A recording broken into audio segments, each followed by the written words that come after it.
네, 반갑습니다. 너무 환대해 주셔서 감사하고요. 하나님께서 오늘도 우리 가운데 은혜를 허락하실 줄 믿습니다. 우리 옆 사람에게 한번 선포했으면 좋겠습니다. 주님이 하십니다. 아멘.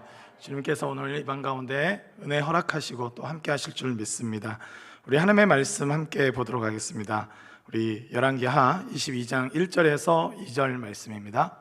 열왕기하 22장 1절에서 2절 말씀입니다. 우리 두 절밖에 되지 않으니까요, 우리 한 목소리로 함께 읽도록 하겠습니다. 함께 읽겠습니다. 시작. 요시아가 왕위에 오를 때 나이가 8세라 예루살렘에서 31년간 다스리니라. 그의 어머니의 이름은 여디다요 보스갓 아다야의 딸이더라. 요시아가 여호와 보시기에 정직히 행하여 그의 조상 다윗의 모든 길로 행하고 좌우로 치우치지 아니하였더라. 아멘. 아멘.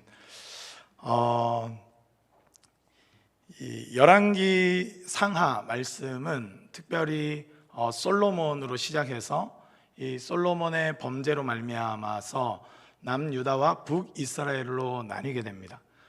그리고 그 나뉜 그 역사를 기록하고 있는데, 북이스라엘은 19명의 왕이, 그리고 남유다는 20명의 왕이 기록되어 있어요. 그 왕들의 행적과 그 나라의 상황들을 기록했습니다. 특별히 비슷한 역사를 기록한 역대기 상하와는 좀 구별되는데, 열왕기 상하는 예언자적인 관점에서 적혀 있습니다. 그러니까 예언자는 정의와 공의로 행하는가, 하나님이 이루고자 했던 그 비전대로 순종하는가 안 하는가 하는 아주 냉정한 잣대로 왕들을 평가하고 있습니다. 그리고 역대상하는 조금 다른데, 역대상하는 제사장적 관점으로 적혀 있어요. 그래서 열왕기 상하에는 나오지 않는 예배 제도라든지 찬양대 조직이라든지 굉장히 예배에 대해서 디테일하게 나와 있는 것을 살펴볼 수 있게 됩니다. 그런데 열왕기 상하에서 굉장히 중요한 키워드가 있습니다. 그것은 오늘 말씀에도 읽었지만 두 명의 왕이 나머지 왕들의 궤적이 어땠는지 평가의 잣대가 되는 것입니다. 이 첫 번째는 이 안 좋은 측면에서 악을 행한 왕들에 대해서 평가할 때 나오는 이름이 있는데, 그것이 바로 여로보암입니다. 북이스라엘, 남유다와 북이스라엘이 나뉘고 나서 북이스라엘의 첫 번째 왕이었지만 그는 이 범죄하게 됐는데, 특별히 북이스라엘에서 가장 악하기로 유명했던 왕 중에 한 명이 오므리인데, 열왕기상 16장 25절에서 26절에 이렇게 기록되어 있습니다. 오므리가 여호와 보시기에 악을 행하되 그 전에 모든 사람보다 더욱 악하게 행하여 느밧의 아들 여로보암의 모든 길로 행하며 그가 이스라엘에게 죄를 범하게 한 그 죄 중에 행하여 그들의 헛된 것들로 이스라엘 하나님 여호와를 노하시게 하였더라. 아멘. 이 왕에 대해서 평가할 때 느밧의 아들 여로보암을 따랐느냐 안 따랐느냐가 굉장히 중요한 평가 잣대라는 것입니다. 왜 그랬느냐? 이 여로보암은 이 애완교회는 굉장히 성경적 수준이 굉장히 높다고 김태현 목사님께 들었는데 맞습니까? 그래서 오늘은 굉장히 말씀에 대한 이해를 가지고 오늘 말씀을 같이 좀 살펴보려고 하는데요. 여로보암은 먼저 나뉘고 나서 하나님께서 권위를 주셔서 솔로몬의 죄로 인해서 10가지 이 천을 찢어가지고 옷을 찢어서 10개를 취하게 해서 10개의 지파의 왕이 되게 분명히 하셨습니다. 그럼에도 불구하고 그 안에는 불안함과 두려움이 있었는지, 그는 이 예루살렘에 늘 본래 3대 절기면 가서 예배 드려야 되니까 남유다에 속한 그 수도에 가는 것을 막기 위해서 금송아지를 세웠고 자기 나름대로의 종교 조직을 만들기 시작했는데, 레위인들로 인해서 제사장을 세운 것이 아니라 자기 마음대로 세우기 시작했습니다. 자기 왕권을 위해서 하나님의 이름을 도용한 사람, 이 사람이 바로 여로보암입니다. 내 욕망을 위해서 하나님의 이름을 끄집어 당기는 사람, 내 뜻을 위해서 하나님의 영광이 필요한 사람, 그것이 바로 여로보암이었고, 어떤 왕들은 그래서 여로보암의 길로 갔다라는 것은 바로 이 의미가 있습니다. 그리고 우상 숭배를 굉장히 자행하게 했는데, 우리가 생각할 때 우상숭배는 단순하게 종교적인 맥락으로 해석할 수도 있지만 사실 우상숭배는 그것을 넘어섭니다. 우상숭배가 횡행할 때 자녀를 제물로 바치는 일들도 일어나고, 그러니까 자신의 욕망이 절대화되고 나니까 하나님도 이 자기 영광을 위해서 사용하기 시작하고 필요하다면 많은 우상들을 섬기기 시작한다는 것은 어떤 존재를 사랑하는 존재로 바라보는 것이 아니라 자신의 도구로 여기는 것이죠. 필요하다면 모든 것을 도구로 여기는 삶, 그것이 우상 숭배인 것입니다. 여로보암은 그런 길을 갔고 그 이후의 왕들은 그래서 여로보암의 길로 갔느냐 안 갔느냐가 굉장히 중요한 잣대였습니다. 또 한 명의 왕이 나옵니다. 열왕기하 오늘 22장 본문 2절 말씀인데요, 우리 함께 읽도록 하겠습니다. 시작. 요시야가 여호와 보시기에 정직히 행하여 그의 조상 다윗의 모든 길로 행하고 좌우로 치우치지 아니하였더라. 아멘.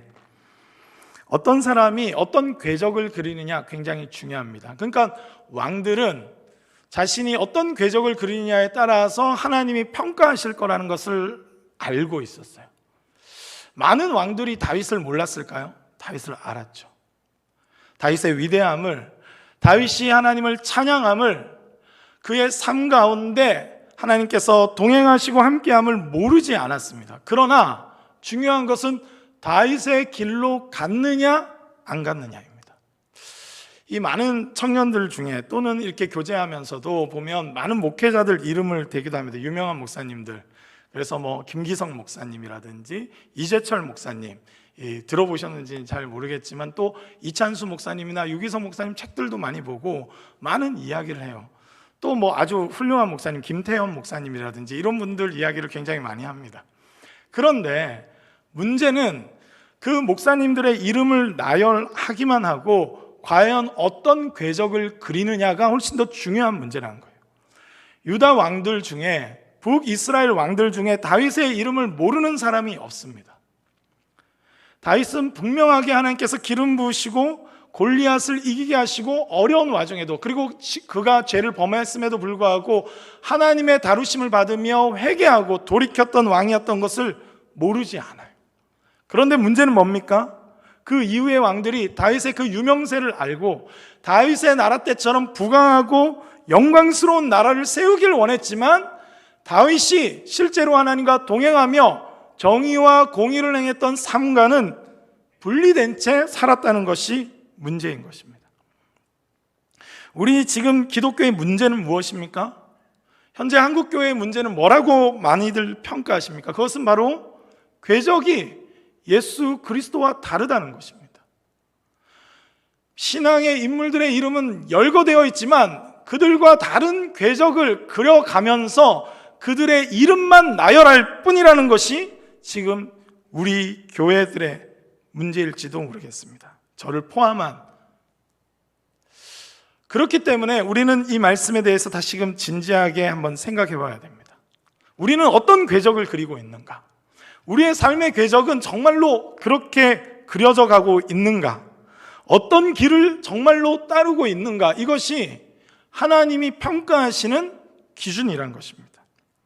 얼마나 나라가 부강해졌는가? 경제적으로 윤택해졌는가? 20평 아파트에서 40평 아파트로 이사 갔느냐? 좋은 차를 몰고 있느냐? 이것이 하나님의 평가 잣대가 아니라 다윗의 길로 갔느냐? 이것이 하나님의 평가라는 것입니다. 우리 청년부의 윤태인 대표국장님 이렇게 딱 하면 윤태인 이 청년이 청년부에는 어떤 궤적을 그리는 이름인지 잘 모르겠어요. 저는 잘 모릅니다. 안 물어봤어요. 시험 들까 봐. 어떤 궤적을 그리는가? 우리 청년들에게는 그 이름이 어떤 이름인가? 여러분들의 이름은 후배들에게 어떤 이름입니까? 혹시 여로보암의 이름같이 저 형, 저 오빠만큼은 따르지 않으면 난 제대로 신앙생활 할 수 있어 라는 궤적이 아니길 주님의 이름으로 축복합니다. 여러분, 이것이 굉장히 중요한 겁니다. 여러분, 사람 눈치 보지 않는 거 굉장히 중요합니다. 그러나 내 삶이 어떤 궤적을 그리고 있는가는 하나님께 평가받고 공동체 안에서 평가받는 것은 굉장히 중요한 일이에요. 우리는 어떤 삶을 그려가고 있습니까? 이것이 중요한 것입니다. 그러면 다윗의 모든 길로 행했다는 것은 어떤 의미일까? 우리가 좀 생각해 볼 필요가 있습니다. 오늘 말씀 사무엘하 8장 15절 말씀을 우리 함께 읽도록 하겠습니다. 함께 읽겠습니다. 시작. 다윗이 온 이스라엘을 다스려 다윗이 모든 백성에게 정의와 공의를 행할세. 아멘. 오늘 구약에 있어서 굉장히 중요한 키워드가 되는 정의와 공의라는 단어가 나왔습니다. 하나님이 구약에 있어서 굉장히 중요하게 생각하는 단어이십니다. 미시파트 제다카라는 히브리어인데 굉장히 정의롭게 또 공의롭게, 한 개인도 그렇고 나라도 그렇고 공동체도 정의와 공의가 있는가, 이것이 굉장히 중요한 것입니다. 다윗은 백성들에게 정의와 공의를 행하면서 살았다는 것입니다. 그는 하나님과 또한 동행하였습니다. 그리고 그는 그 무엇보다도 한 영혼에 대한 이 사랑이 있었는데, 정의와 공의가 있다는 것은 한 영혼에 대한 이 연민과 긍휼이 있는 거예요. 아시다시피 이 요나단의 아들, 그러니까 사울의 손자죠, 무비보셋이라는 장애를 입은 이 왕족이 있었는데, 보통 새로운 왕조가 들어서면 다른 왕족들을 다 죽이는 것이 그 당시 고대사의 일반적인 통념이었습니다. 그러나 다윗은 그렇게 하지 않았고 무비보셋을 긍휼히 여기고 무비보셋과 함께 식사하고 교제했다고 말씀에 기록되어 있습니다. 한 사람에 대해서 긍휼히 여기는 마음, 그것을 왕족이냐 아니냐의 잣대로 바라보는 것이 아니라, 나의 숙적이 될 수 있느냐 없느냐가 아니라 하나님의 정의와 공의에 합당하게 한 사람 한 사람을 대하는 자세, 그것이 정의와 공의로 살았던 다윗의 삶의 모습인 것입니다. 이 솔로몬도 맨 처음에 잘 나갈 때는 굉장히 그런 모습이 있었어요. 아시다시피 솔로몬의 지혜가 굉장히 유명하지 않습니까? 근데 솔로몬이 지혜를 받는 장면, 열왕기 상의 말씀 보면 탁 지혜를 구하고 듣는 마음을 달라고 기도했는데 하나님이 지혜를 주셨어요. 그리고 나서 바로 나오는 장면이 뭐냐면 이 창기의 아들을 분별하는 재판이 나옵니다. 저는 어려서부터 굉장히 궁금했어요. 아이를 반으로 갈아라 이렇게 하니까 아니되옵니다 막 이렇게 하니까 그 지혜에 놀라는, 정말 그렇게 대단한 지혜인가 이런 생각이, 의구심이 좀 드는 거예요.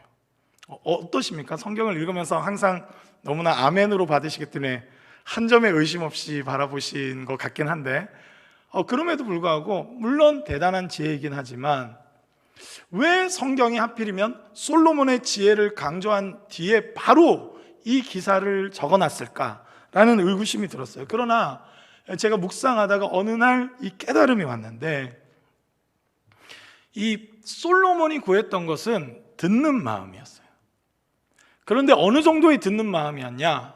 한 나라의 왕이 한 창기의 아들이 누구인지 분별하는데 하나님의 지혜와 뜻을 구하면서 그 듣는 마음을 가지고 판결해 주는 것이야말로 진짜 지혜가 아닌가라는 깨달음이 왔습니다.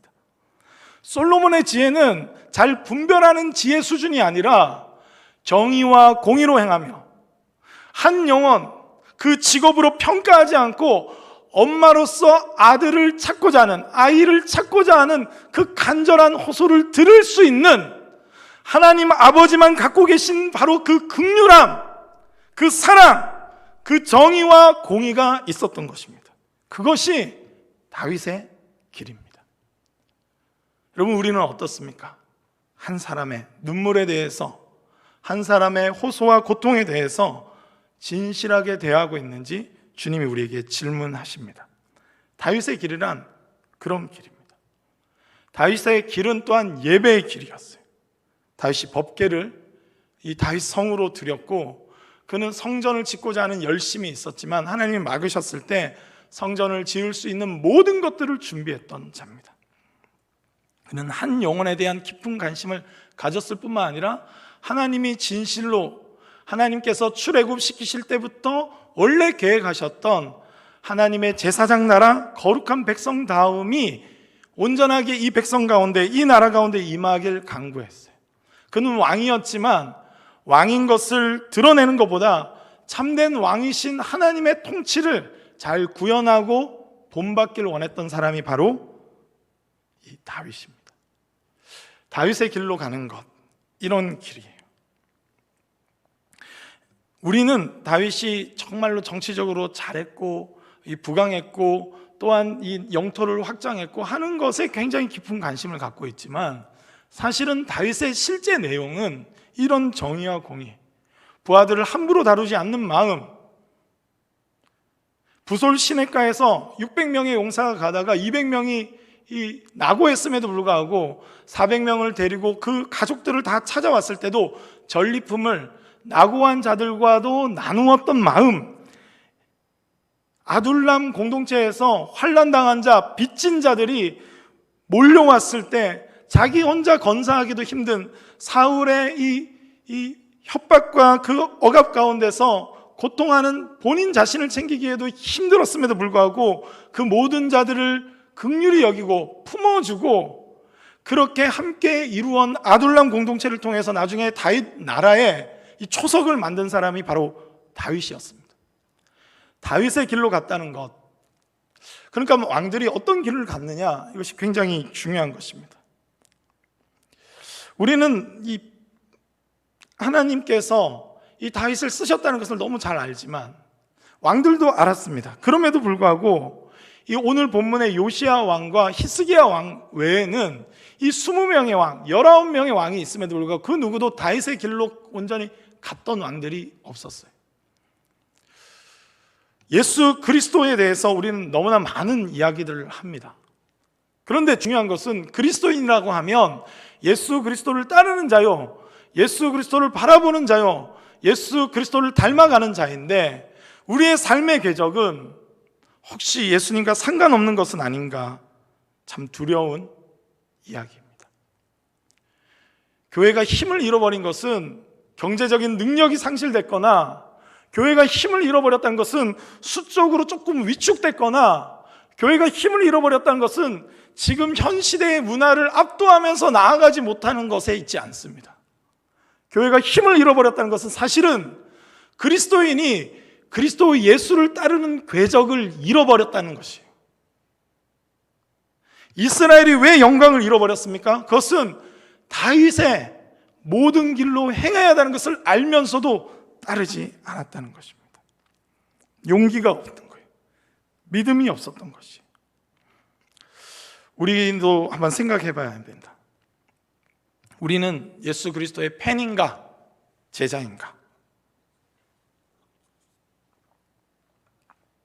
오늘도 혹시나 이 예배를 팬으로 여기고 환호를 지르고 찬양할 때 예수님 멋지지 막 하면서 우리는 그것에 감격하기 위해서인가? 아니면 오늘도 내 이기적인 자아의 욕심을 꺾고 예수 그리스도를 소망하고 예수 그리스도를 닮아가고 예수 그리스도를 따르기 위해서 오늘 예배하러 왔는가?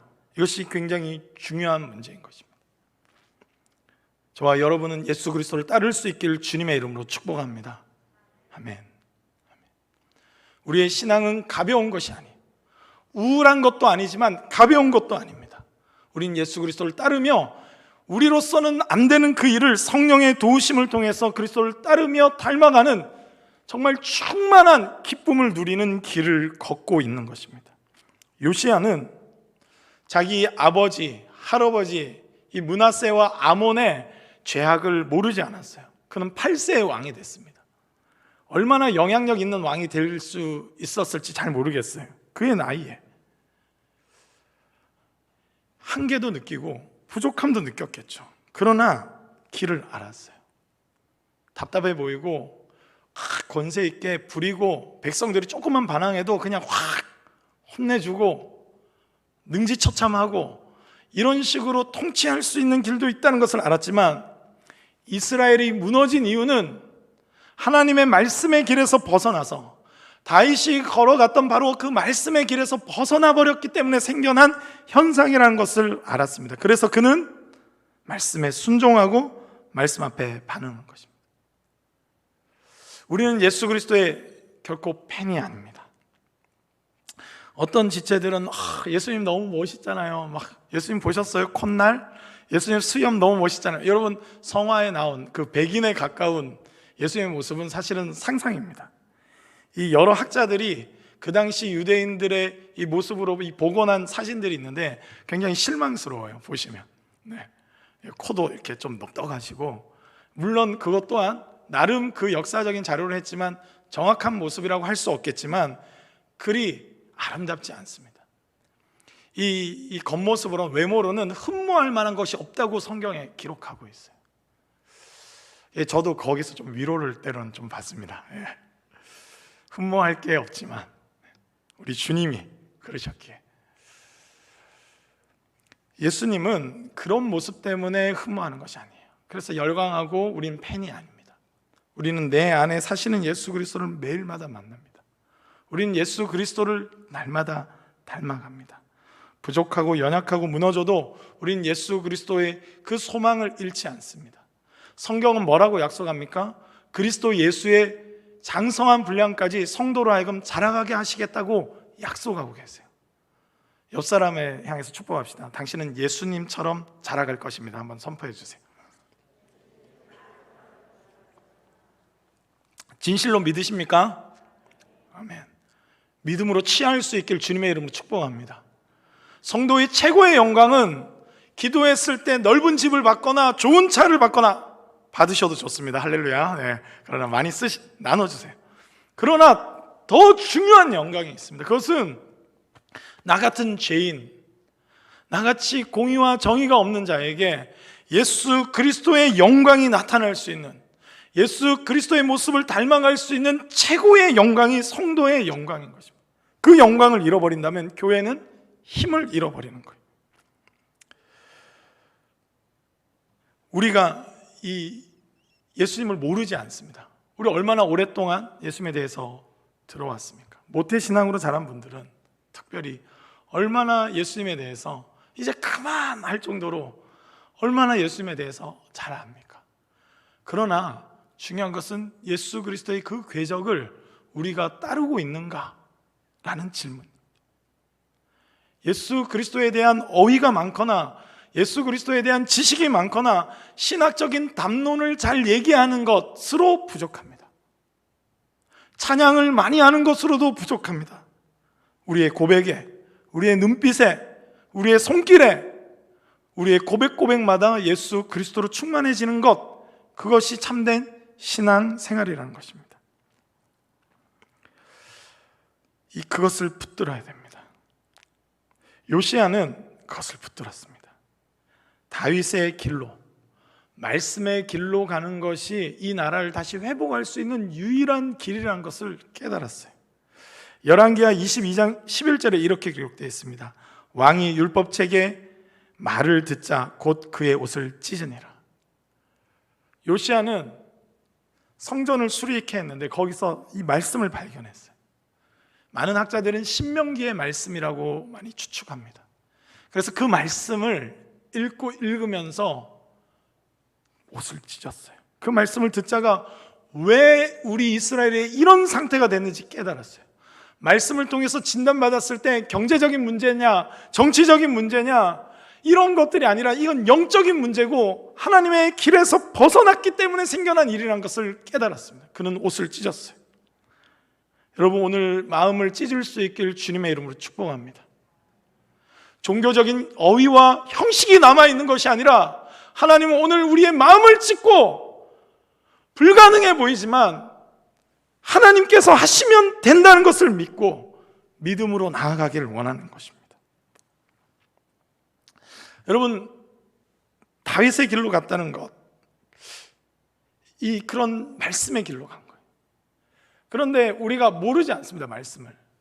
그러면 다윗의 길로 갔던 요시야의 믿음은 무엇인가? 우리가 조금 더 생각해 볼 필요가 있습니다. 저는 감히 말하기는 이 하나님의 현실을 인식한 거예요. 우리가 눈으로 봤을 때는 이 경제적인 문제고 그냥 도덕적인 타락의 문제고 여러 가지 문제인 것 같았지만 더 깊은 곳에는 하나님이란 진짜 정말 관계 맺어야 될 분, 하나님이라는 정말 경외해야 될 살아계신 분, 그거에 대한 감각을 다 잃어버린 채 이스라엘이 살고 있는 것이 진짜 문제라는 것을 봤어요.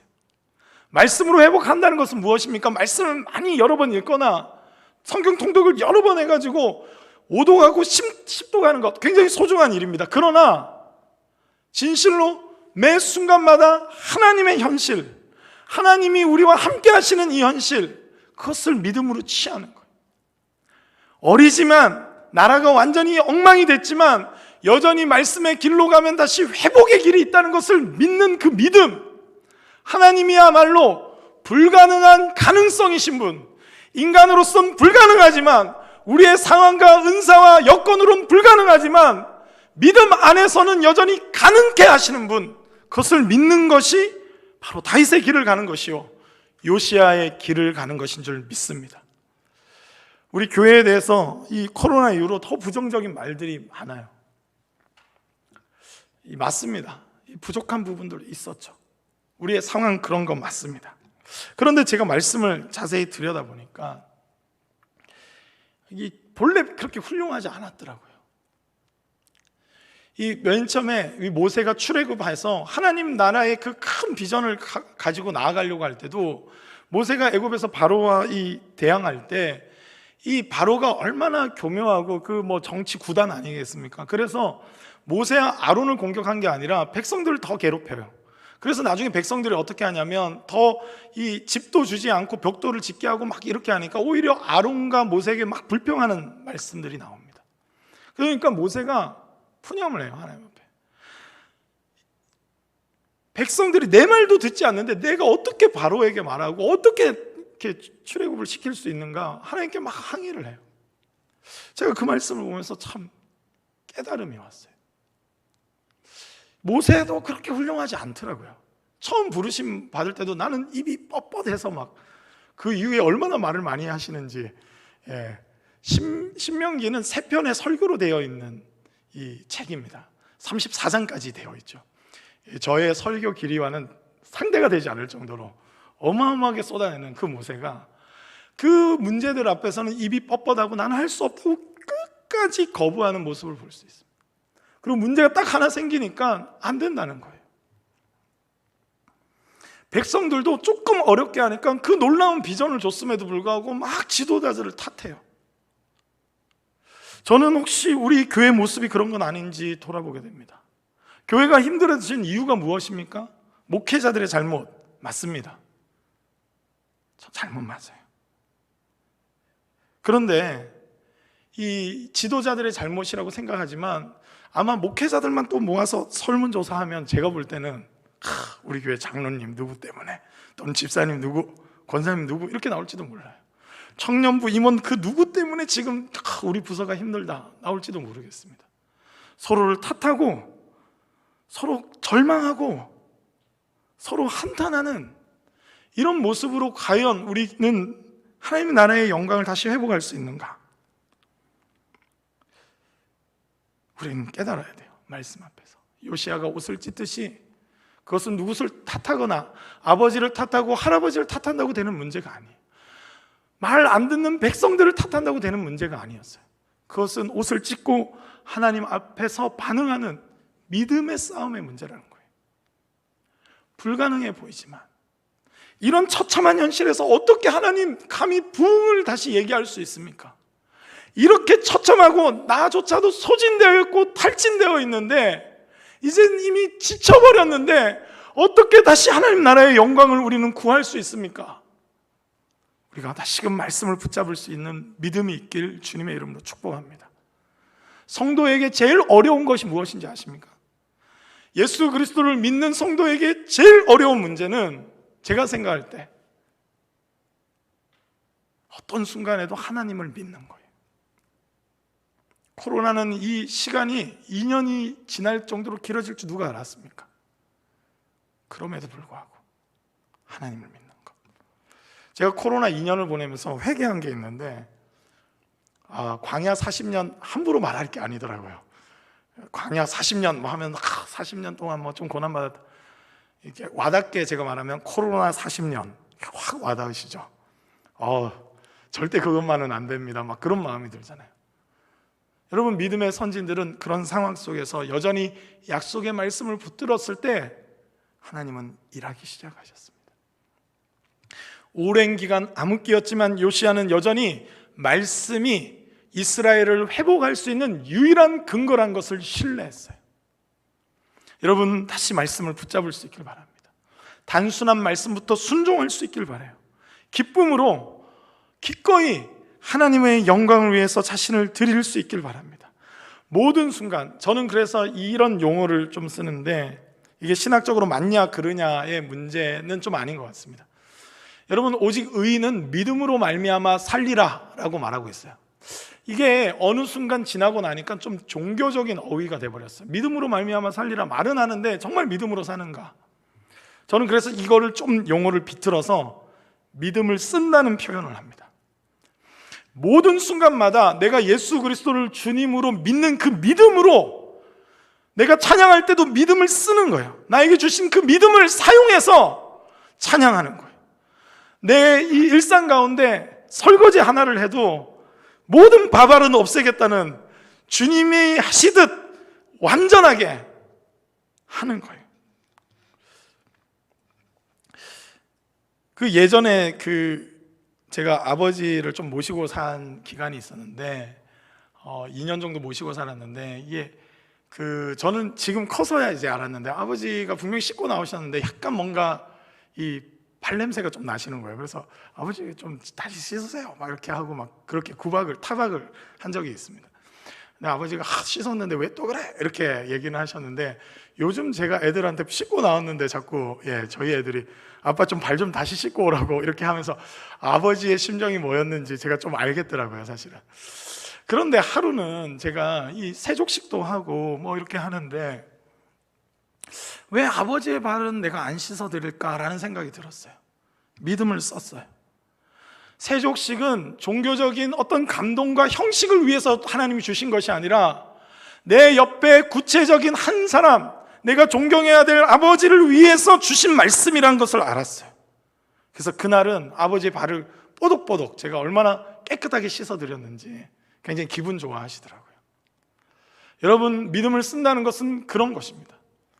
이 순간에는 내가 믿음과 상관없이 판단하고 생각하고 행동하는 것이 아니라 모든 순간마다 예수 그리스도를 기억하고 예수 그리스도의 사랑을 근거로 해서 믿음으로 사는 거예요. 요시야가 다윗의 모든 길로 갔다는 것이 뭡니까? 모든 길로 갔다는 거예요. 모든 길마다 다윗이 갔던 것처럼 믿음으로 행했다는 것입니다. 성도들과 교제 나눌 때도 코로나라서 심한 악수를 못할지라도 주먹 한번 부딪혀도 감동과 감격을 줄 수 있는 여러분 성도의 교제와 인사를 할 수 있길 주님의 이름으로 축복합니다. 믿음으로 사는 것이야말로 성도가 유일하게 누릴 수 있는 영광이에요. 불가능해 보이지만 우리 가정 과연 회복될까 하는 고민이 들겠지만, 내 믿지 않는 자녀들 과연 회복이 될까 고민이 들겠지만, 나와 갈등이 있었던 우리 아버지와의 이야기할 수 있는 그 담을 헐 수 있을까 고민이 되겠지만, 그 순간에도 우리 청년들은 믿음을 쓰시길 주님의 이름으로 축복합니다. 믿음은 찬양 인도할 때만 필요한 것이 아니에요. 믿음은 연주할 때만 필요한 것이 아니라, 순 모임할 때만 필요한 것이 아니라, 모든 영역, 모든 길에 믿음이 필요한 것입니다. 예수 그리스도가 나의 왕이시다, 예수 그리스도가 나와 동행하신다는 그 확신을 가지고 걸어가는 것이 믿음으로 사는 것이에요. 경쟁 사회에서 그럼에도 불구하고 믿음으로 사는 거예요. 제가 그 청년부에 부임해가지고 갔는데 이 소위 노처녀들이 있었어요. 저희 청년부에 3대 수건 사업이 있다고 하더라고요. 첫 번째는 이 스피커를 사고 싶은데 아직 못 산 거, 두 번째는 빔 프로젝트를 바꾸고 싶은데 못 바꾼 거, 세 번째는 모 자매, 30대 후반의 모 자매가 시집 가는 거라는 거예요. 제가 부임하자마자 막 이렇게 청년들이 막 얘기를 하더라고요. 그래서 같이 기도했어요. 진실로 저는 기도하고 있었어요. 그리고 이 첫째 해에 이 청년들이 회복되고 말씀에 의해서 치유되니까 자신의 물질을 들여서 빔 프로젝트와 스피커를 바꿨어요. 그리고 나서 둘째 해 될 때 그 자매에게 제가 소개팅을 시켜줬는데, 잘 됐습니다. 지금 사모님이 돼 계세요. 저는 이렇게 위로해 주고 싶었어요. 진실하게 주님의 일에 최선을 다한 믿음으로 살아간 사람들이 하나님을 어떻게 붙드시는지, 끝까지 믿음으로 살 때 하나님은 어떻게 길을 열어가시는 분이신지 경험케 해달라고 기도했어요. 여러분, 이 3대 수건 사업, 제가 볼 때는 믿음을 안 써서 그래요. 믿음을 쓰니까 바로 되더라고요. 여러분, 매사에 믿음을 쓰시길 주님의 이름으로 축복합니다. 예수님이 나를 이끄시는 분이시라는 걸 확신하시기 바랍니다. 이 성경을 그냥 글자로 읽지 말고 하나님의 진짜 말씀으로, 약속하시는 말씀으로 읽으시길 바랍니다. 여러분, 우리 청년들 가운데 또 여러분, 우리 한국 사회 이혼율이 지금 40%를 넘어서고 있어요. 이런데도 결혼하실 거예요? 소망이 보이지 않는데 하시기 바랍니다. 그러기 때문에 더 믿음을 쓰세요. 여러분, 하나님은 그렇게 믿음의 가정을 세워가기를 원하시는 분. 하나님은 이 깨어지고 상한 것에 진정한 치유책이, 여러분 돈 몇 푼 주는 거 가지고 결혼하시겠어요? 아기 낳으면 돈 좀 많이 준다고 하면 아기를 낳겠어요? 여러분, 그런 걸로 세상이 바뀌는 것이 아닙니다. 하나님에 대한 소망과 믿음을 잃어버렸기 때문에 지금 절망하는 거예요. 사실은 하나님이 이 역사를 주관하시고 반드시 승리의 길로 이끄신다는 것을 확신하면 고난 중에도 기뻐할 수 있는 줄 믿습니다. 그 믿음을 잃어버리니까 아무리 혜택을 주고 아무런 제도적으로 해주더라도 감동도 감격도 내 삶에 대한 이 소망도 없는 거예요. 어디서 찾으실 겁니까? 저는 여전히 우리 하나님에서 우리의 소망을 발견해야 되는 줄 믿습니다. 요시야가 무기력했을 때, 아무것도 안 된다고 생각했을 때 그는 말씀을 붙잡았고 하나님의 말씀에 순종할 때 새로운 일이 일어날 거라고 확신했던 것 같아요. 그래서 그는 도전했고 하나님께서는 그것을 기쁘게 받으셨습니다. 여러분 다윗의 길로 간다는 것은 그래서 믿음을 쓰는 일이에요. 우리 특별한 일이 아닙니다. 내가 했던 모든 일을 믿음을 쓰는 거예요. 여러분, 예수님은 어떤 분이십니까? 그 당시 노예들이나 하던 발을 씻는 행위를 가장 이 시대가 낳은 사랑의 행위로 바꿔버리는 분이 예수님 아니시겠습니까? 우리가 생각했을 때 볼품없고 아무것도 아닌 일이라고 생각했던 모든 것들을 하나님의 이름으로 진실로 하나님의 말씀을 붙잡고 믿음으로 행하고 사랑으로 행할 때, 소망으로 행할 때 하나님은 그것은 전혀 다른 사건으로 만드시는 거예요. 저는 바라기는 이번 주 주일 찬양 인도할 때 믿음으로 하시길 주님의 이름으로 축복합니다. 오늘도 하셨지만 하나의 사건을 일으켜달라고, 하나님 기름 부어달라고 기도할 때 하나님이 그 일을 친히 행하실 줄 믿습니다. 오늘 이 말씀을 듣고 돌아가셨을 때, 여러분 오늘 한번 우리 연세 지긋하신 우리 많은 성도님들도 계신데 이 배우자분 한번 확 안아주세요. 믿음으로. 나와 함께 믿음으로 끝까지 걸어가셔서 고맙다고 한번 꼭 안아주세요. 믿음으로 할 때 그것이 이때까지 가졌던 뭔가 내가 모르는 벽들을 허무시는 하나님의 사건으로 하나님이 삼아 주실 줄 믿습니다. 우리는 믿음으로 행하는 거예요. 성도의 모든 교제들, 성도의 모든 기도들 믿음으로 하는 겁니다. 믿음이 흔들려 버리면 아무리 시스템이 좋아지고 아무리 제도가 좋아져도 소망을 잃어버리는 거예요. 사랑을 잃어버리는 거예요. 하나님에 대한 믿음 없이는 그 어떤 것도 우리는 불가능한 겁니다. 여러분, 이 우울증이나 조울증이나 여러 가지 이런 질병들이 선진국병이라고 하잖아요. 많은 것이 이런 것들이 있으면 우리나라가 잘 살되고 행복해질 거라고 해서 경제적인 부강함을 누렸지만 영적인 토대를 잃어버리고 물적 토대만 있을 때 오는 그 공허함, 그 우울함을 인간이 이겨낼 길이 없는 거예요. 여러분, 인간은 하나님께 소망을 둘 때 살만한 줄 믿습니다. 하나님으로만 채워질 때 우리 내면이 충만하게 회복되는 거예요.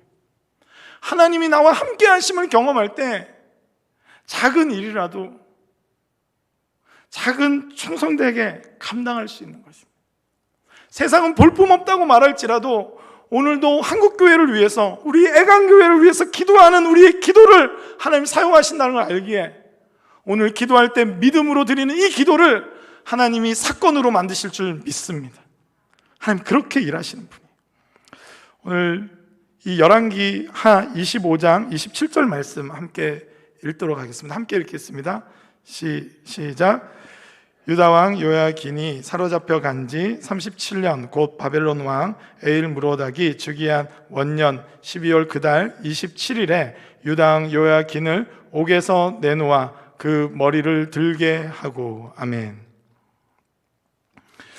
열왕기 하가 끝나는 장면이 이런 장면이에요. 요시아가 그렇게 분투했고 막 했지만 이스라엘은 계속 범죄해서 결국 멸망했어요. 얼마나 실망스러울까요? 최선을 다했는데.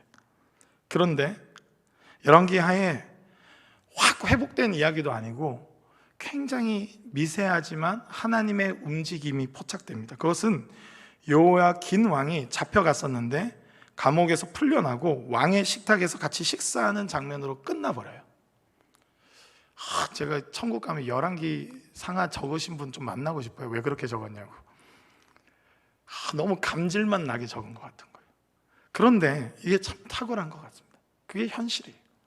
우리가 믿음으로 했을 때 어마어마한 일이 막 바로바로 이루어질 것 같지만 하나님은 하나님의 계획대로 움직이시는 분입니다. 그러나 우리의 소망을 끊어버리시는 분이 아니에요. 하나님이 행동하시는데 요야긴 왕을 풀어나게 하는 이 장면으로 열왕기 하가 끝맺음을 맺습니다. 하나님의 새로운 움직임. 그래서 나중에 우리는 포로 귀한 길을 거쳐서 나중에 마침내 예수 그리스도가 오시는 것을 알고 있죠. 우리의 믿음으로 막 썼을 때, 믿음을 쓰면서 모든 것을 했을 때 어마어마한, 나에게서는 하나님과 함께 했던 사건이기 때문에 어마어마한 사건으로 경험되어지지만 내 실상은 엄청나게 막 바뀌는 거 아닐지도 몰라요.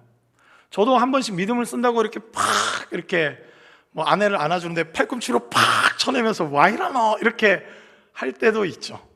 그러나 실망하지 말고 믿음으로 행할 때, 제가 청년부 사역하면서 많은 걸 느꼈었는데 이 미세한 움직임들이 있어요. 한 번도 축복송할 때 손 내밀지 않던 형제가 지난주일 처음으로 이렇게 저 2층에서 맨날 이렇게 반항적으로 아직 예배드리는 형제인데 이렇게 살짝 올리더라고요. 제가 그걸 보고 눈물이 났어요. 여러분, 우리의 영성이 메마르지 않길 바랍니다. 너무 엄청난 부흥, 너무 엄청난 것들을 하나님이 막 부어주시다 보니까 거기에 취해서 한 사람의 미묘한 변화, 내 남편의 좀 따뜻한 목소리 한번 손잡아주는 것, 우리 청년 리더가 한번 그 커피 한번 쏘는 거, 절대 안 쏘는 짠순이, 짠돌인데 여러분, 그런 미세한 움직임으로부터 하나님의 역사는 시작되는 거예요. 여러분, 너무 가치 없다고 생각하시지 마세요. 오늘 이 코로나 와중에도 청년부 수련회 한 거 하나님의 움직임이 시작된 줄 믿습니다. 우리 청년부 가운데 새 일을 행하실 줄 믿습니다. 이것을 믿음으로 취할 수 있길 주님의 이름으로 축복합니다. 이 미세한 움직임으로 시작되는 거예요.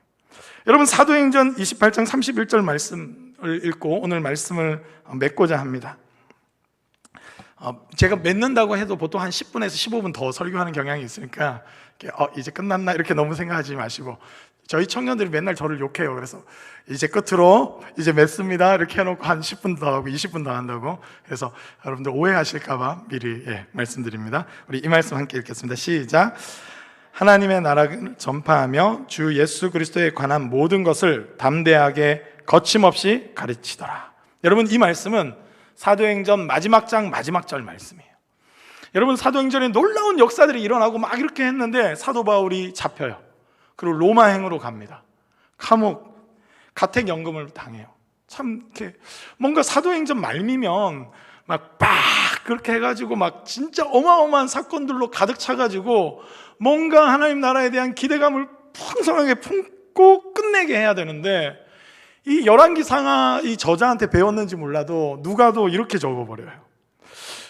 이 사도 바울이 감옥에 갇혔고 가택연금 당했는데 그럼에도 불구하고 거기서 담대하게 거침없이 하나님 나라와 예수 그리스도에 대해서 가르치고 있는 것으로 끝맺습니다.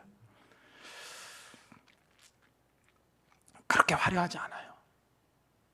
그렇게 대단한 일을 만들어내지 않았습니다. 그러나 후대에 로마가 국교화되고 그렇게 했을 때 그들이 읽었을 때 어떨까요?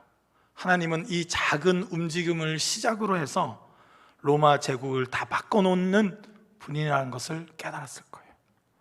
별거 아닌 것 같지만, 여러분, 우리 교회 부흥이란 것이 목회자 한 명이 뭐 한다고 되는 일입니까? 그렇지 않죠. 저도 어렸을 때는 유명한 그 큰 교회는 목회자 한 분이 대단한 일을 한다고 생각했어요. 제가 커보고 심지어 목회자가 돼보니까 그렇지 않아요. 지금은 코로나라서 안 되지만 식당에서 봉사하셨던 권사님들의 손길, 한 명 제자 제대로 키워보려고 유치부에 초등부에 헌신해서 아이 기저귀까지 갈아가면서 함께 해주고 하나님의 사랑을 가르쳤던 교사의 헌신, 반항적인 막 사람을 끌어안아주며 함께 기도해줬던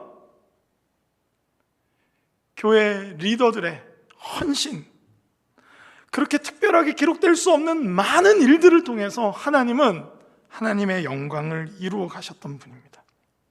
지금도 마찬가지예요. 지금도 주님은 그렇게 일하실 겁니다.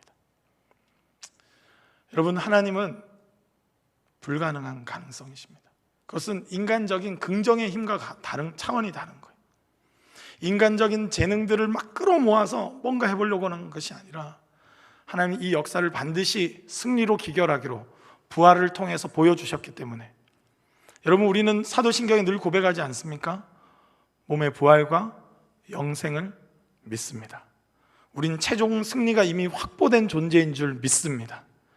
우리는 마침내 죽음과 사단의 세력, 모든 이 세상의 정사와 권세 이기고 승리할 줄 믿습니다.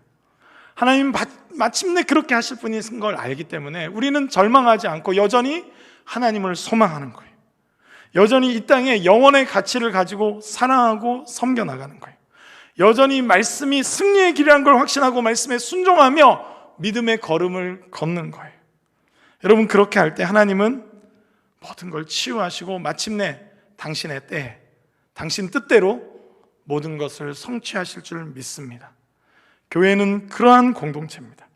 이스라엘은 처음부터 그랬어요. 리더가 대단하거나 모세 대단하지 않았다니까요. 백성들이 대단해서 이스라엘이 된 게 아니에요. 하나님이 그들과 함께 하셨기 때문입니다. 다윗 대단하지 않았습니다. 여러분, 그 가족에서도 인정받지 못했어요. 별거 아니었어요.